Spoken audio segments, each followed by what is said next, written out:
नमस्कार। ज्योतिषीय श्रृंखला की इस कड़ी में आपका हार्दिक स्वागत है। ज्योतिष के द्वारा हम जातक में उत्पन्न होने वाले रोगों का अध्ययन अभी कर रहे हैं। इस क्रम को आगे बढ़ाते हुए हम दंत रोग और नासिका रोग का अध्ययन करते हैं। कुंडली में ग्रहों की वो कौन सी स्थितियां होती हैं जो जातक में इन रोगों को उत्पन्न करती हैं। पहले हम दंत रोग के बारे में जानते हैं। इसमें पहला पॉइंट है कि यदि चंद्रमा और राहु द्वादश भावगत हो अथवा किसी त्रिकोण में हो तथा सूर्य सप्तम अथवा अष्टम स्थान में हो तो जातक दंत रोगी तथा नेत्र रोगी होता है। चंद्रमा और राहु द्वादश भाव में बैठे हो या किसी त्रिकोण में पंचम में अथवा नवम स्थान में बैठा हो और सूर्य सप्तम भाव में अथवा अष्टम भाव में बैठा हो तो ऐसा जातक दंत रोगी तथा नेत्र रोगी होता है। पुनः इसी प्रकार इस योग वाले जातक या इस योग वाले सभी ग्रह यदि नीच नवमांश में हो अथवा शत्रु के नवमांश में हो तो भी दंत रोग होता है जातक को। जितने भी ग्रह इस योग में बतलाए गए हैं, चंद्रमा और राहु की स्थिति और सूर्य की स्थिति, अगर ये अपने नीच नवमांश में या शत्रु के नवमांश में हो तो भी जातक दंत रोगी होता है। अगला पॉइंट है, यदि कोई पापक ग्रह सप्तम भावगत हो और उस पर शुभ ग्रह की दृष्टि नहीं पड़ती हो तो जातक के दांत बेडौल तथा देखने में कुरूप होते हैं।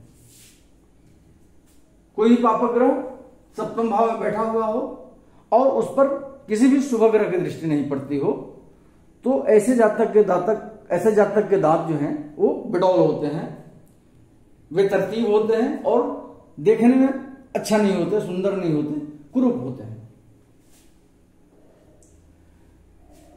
यदि द्वितीय राहु के साथ षष्ठ, अष्टम अथवा द्वादश भावगत हो तथा ये जिस राशि में बैठे हों उस राशि का स्वामी भी इनके साथ ही बैठा हो तो द्वितीय की महादशा में तथा जिस राशि में बैठे हैं उसके स्वामी की अंतर्दशा में जातक दंत रोग से पीड़ित होता है। और बुध की अंतर्दशा में जातक की जीवा में भी कुछ रोग उत्पन्न होते हैं। क्या पॉइंट है, यदि द्वितीय राहु के साथ द्विस्थान में बैठा हो, छठे, आठवें अथवा 12वें भाव में बैठा हो और ये द्वितीय और राहु जिस स्थान में बैठे हों उस स्थान का स्वामी भी उसी भाव में बैठा हो तो द्वितीय की महादशा और जिस राशि में बैठे हैं उसके स्वामी की अंतर्दशा में जातक दंत रोग से पीड़ित होता है। थोड़ा सा घुमावदार है, इसको हम देखिए समझते हैं। द्वितीय और राहु, उदाहरण कुंडली में द्वितीय शुक्र है और राहु, शुक्र और राहु ये मान लेते हैं छठे भाव में बैठे हैं। इनको दो स्थान में बैठना है, छठे में, आठवें में या 12वें भाव में बैठे हैं और जिस भाव में बैठे हैं उस भाव का स्वामी भी उनके साथ ही बैठा है। षष्ठेश बुध है, वो भी उनके साथ ही बैठा है। या अगर ये अष्टम भाव में बैठते हो तो अष्टमेश मंगल भी उनके साथ बैठता हो शुक्र और राहु के साथ, तो क्या होगा, द्वितीय की महादशा में शुक्र की जब महादशा आएगी उसमें जिस भाव में बैठे हैं उसके स्वामी की अंतर्दशा में, शुक्र की महादशा में छठे भाव में बैठे हैं तो इसके षष्ठेश की महादशा कौन होगी, बुध की अंतर्दशा। शुक्र की महादशा में जब बुध की अंतर्दशा आएगी तो जातक दंत रोग से पीड़ित होगा और बुध की अंतर्दशा में जातक की जीवा में भी कुछ रोग उत्पन्न होता है। द्वितीय की महादशा और बुध की अंतर्दशा, मान लेते हैं यहां पे बैठा हुआ हो, या तो षष्ठेश बुध भी है इसलिए बुध की अंतर्दशा में हमने कह दिया कि उस राशि के स्वामी की अंतर्दशा में और द्वितीय की महादशा में होगा। अगर दूसरी राशि दूसरे भाव में बैठा हो, अष्टम भाव में बैठा हो तो यहां शुक्र और राहु बैठा है और उनके साथ मंगल बैठा है तो शुक्र की महादशा जब आएगी और उसमें जब बुध की अंतर्दशा आएगी तो जातक की जीवा में भी कुछ रोग उत्पन्न होता है। इसमें भी हम जान लें कि अगर यहां भी बैठा है तो शुक्र की महादशा में जब बुध की अंतर्दशा आएगी तो उसके दांत में और जीवा में दोनों में रोग उत्पन्न होंगे। ये स्पष्ट हो गया।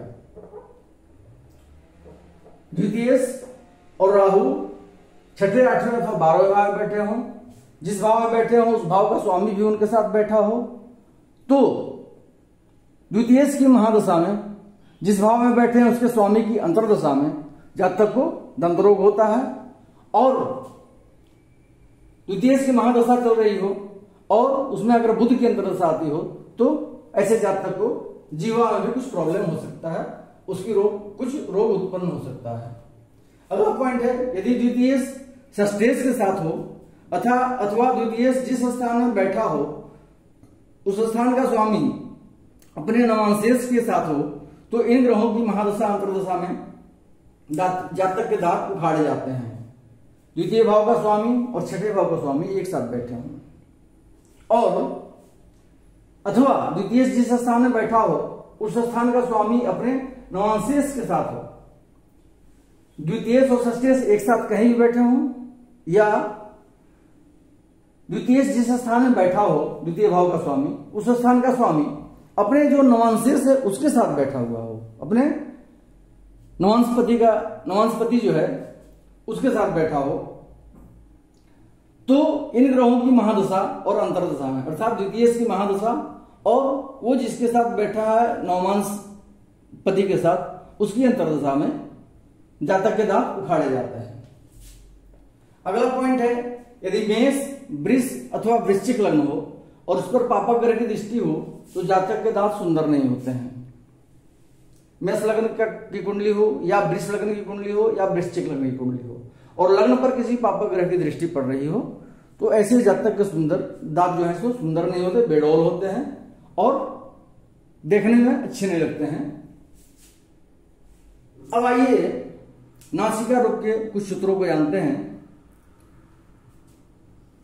पहला सूत्र है इसका, यदि द्वादश भाव में कोई एक पापक ग्रह हो और षष्ठ स्थान में चंद्रमा हो, अष्टम स्थान में शनि और लग्नेश हो तथा ये सभी पापक ग्रह के नवमांश में हो तो जातक को पीनस रोग होता है तथा उसकी घ्राण शक्ति नष्ट हो जाती है। द्वादश भाव में कोई एक पापक ग्रह हो, यहां पे कोई पापक ग्रह बैठा हो द्वादश भाव में और छठे भाव में चंद्रमा बैठा हो, अष्टम स्थान में कौन बैठा है, शनि बैठा हो और लग्नेश बैठा हो। अब मान लेते हैं हम यहां पे द्वादश भाव में राहु बैठा है, यहां पे चंद्रमा बैठा है, स्वाभाविक है कि केतु यहां बैठेगा छठे भाव में, यहां पे शनि बैठा हो और लग्नेश मंगल बैठा है,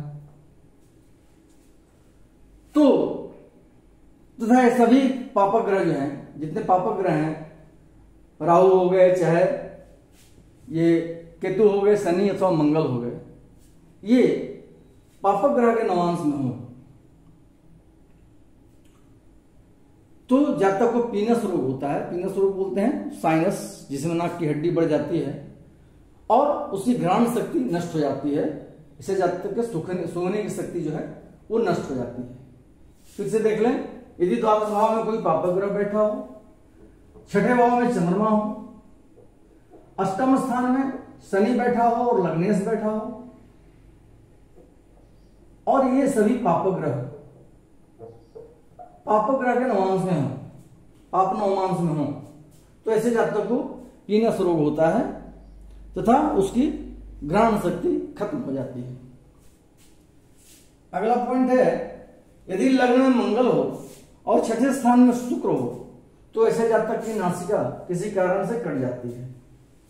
लग्न में मंगल हो और छठे भाव में शुक्र हो, सिंपल सा सूत्र है, यदि लग्न में बैठा हो मंगल और छठे भाव में शुक्र बैठा हो तो ऐसे जातक की नासिका किसी कारण से काटी जाती है। अगले वीडियो में हम मूक योग की चर्चा करेंगे। किन परिस्थितियों में या ग्रहों की कौन सी स्थितियां जातक को गूंगा बनाती हैं। नमस्कार।